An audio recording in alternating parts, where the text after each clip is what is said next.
Jeb Bush, or John Elias Bush, which is his real name. Why is he the second front runner in the Republican race? Why is he getting such favorable attention from the mainstream media? Was it because he was born from a very powerful, elite, bloodline, nefarious uterus? If you look at Jeb Bush, obviously he's known, I gotta take a seat because this stuff gets deep.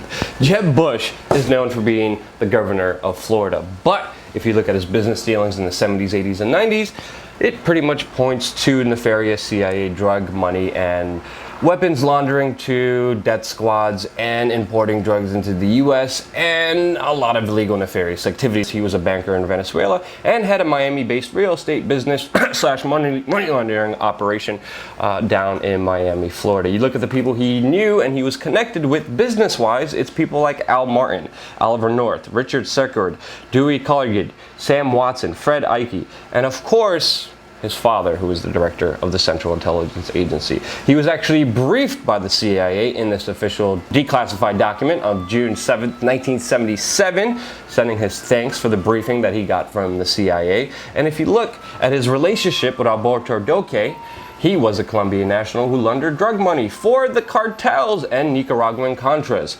And he also served as the City National Bank of Miami and the president of the General Coffee Company of Colombia. Now, apparently, it wasn't just coffee arriving from Colombia into Miami, and Duque actually financed a $30 million real estate development project, obviously run by the one and only Jeb Bush. It gets even further and more crazy than that. Jeb Bush was also appointed on the board of the National Republic Institute, the GOP branch of the National Endowment for Democracy, which is pretty much a CIA front that money laundered operations saw.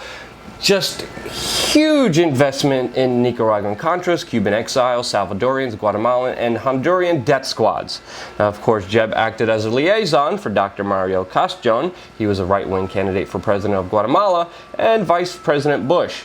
Castrillon sought funding from a secret shipment of arms to the Contras and other right-wing rebel groups in Central America. And Jeb Bush was the main liaison between those illicit connections. He also ran the Texas Commerce Bank, which was also used by the Zappa companies, which all connects him to all the Iran-Contra conspiracy scandals that have been happening with the CIA funneling drugs and money and weapons through South America into the United States, financing death squads and doing a lot of activities, and it gets so much deeper. But yet again, Jeb Bush, for some reason, when he's on the presidential debate front running, he's never asked about any of these connections, any of this money, any of this businesses connected with illegal, illicit drug trade and CIA covert funding of warlords. Why? Well, obviously he's a Bush. And if you look here, he has a very nice picture with Prescott Bush, his grandfather, who was officially indicted for supporting no one other than the rise of Hitler and the Nazis. Yes, officially indicted. Just look it up. It gets even crazier. Now, when you look at him in high school and college, there's one particular trend from people who were friends with him.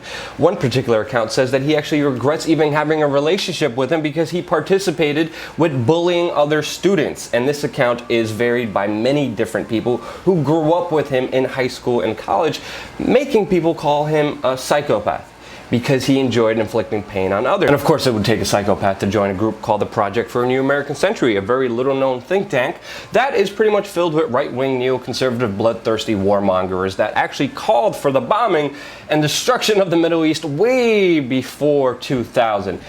Jeb Bush was a founding member in 1997, and the Project for a New American Century actually called for galvanizing new Pearl Harbor right before 9/11 in order to justify going into the Middle East, getting rid of Saddam, and overthrowing governments there for just U.S. hegemony all over the world. Yes, Jeb Bush was a part of that organization, and even though many people are talking about his Iraq comments, he's obviously lying about it since they actually had the blueprints for this in 2000. And if that wasn't scary enough, Jeb Bush was also a part of the Project for a New American Century call for bioweapons that could target specific genotypes that could be used for particular political purposes as a useful tool. Yes, he actually called for biological weapons to go after specific genes and a specific race of people to totally eliminate them or kill them. That's Jeb Bush. A psychopath. And of course, only a psychopath would support torturing people. Jeb Bush actually said that torture techniques are very effective. And if you look at any just common sense and knowledge from all the experts that have ever spoken about this target, when you do torture somebody, people just say anything so the torture and pain stops. It's not effective in any way, shape, or form unless you're a psychopath. Of course, if you're an egomaniacal, power-hungry psychopath, you're going to get a lot of money from same kind of people, like Goldman Sachs, the same people who are supporting Hillary Clinton. And if you look at the backers of Jeb Bush, it's mostly multimillionaires. There's a reason Donald Trump called him a puppet, because he understands how the political game works. And if you give someone money, they owe you favors in return for that.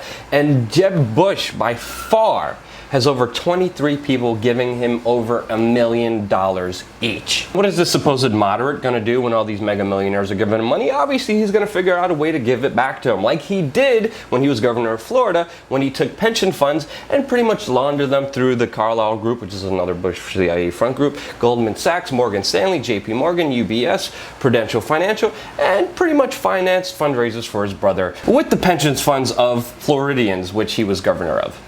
And obviously he is the establishment candidate because he has the establishment psychopath mega corporate money. And if you look at his political stances, they're no different than Hillary Clinton. They both have blatant corrupt corporate ties. They both are major war hawks. They both support the Patriot Act and NSA mass spying. They both support fracking. They both support the drug war. They both aggressively support big banks and bailing them out. They both support Monsanto and GMO. They both will spend billions on the upcoming elections. And of course, they both support the death penalty, because that's what a psychopath does. So when I got a chance to actually speak to Jeb Bush, I really wanted to know his thoughts on the deposition matrix, or Obama kill list, that he has used to kill American citizens. And this is what he had to say. If you handled the disposition matrix that has assassinated 3 American citizens already as president, what would you do with the disposition matrix? I don't know what that is. The kill list, you don't know what that is? Blatantly, he said he doesn't even know what that is. So obviously he's playing coy. He's playing the moderate who's supposed to be economically savvy with all of his business. But in reality, he's just the CIA drug cartel, money, drug, arms dealing, evil, maniacal, corporate sellout psychopath. So if you want to vote for him, you're fucking crazy. And just after investigating Jeb Bush for one day, why would anyone support an evil, maniacal, corporate neocon war hawk who's an empty suit and really deep down a psychopath that really just wants to inflict pain on everybody else in exchange for the people who got him in power? Why?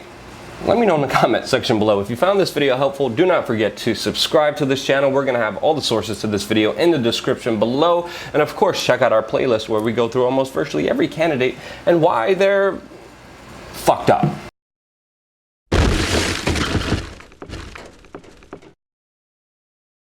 It's a very serious question, Mr. Anderson. Do you have any comment on your knowledge of Operation Mockingbird? I'm sorry. Sir Anderson, what influence do you think the CIA has when it comes to mainstream media? Dude, you're being just ridiculous. That we as a people are not afraid, and we are waking up to the robber barons and the big banksters who are looting this economy with the Federal Reserve. Well,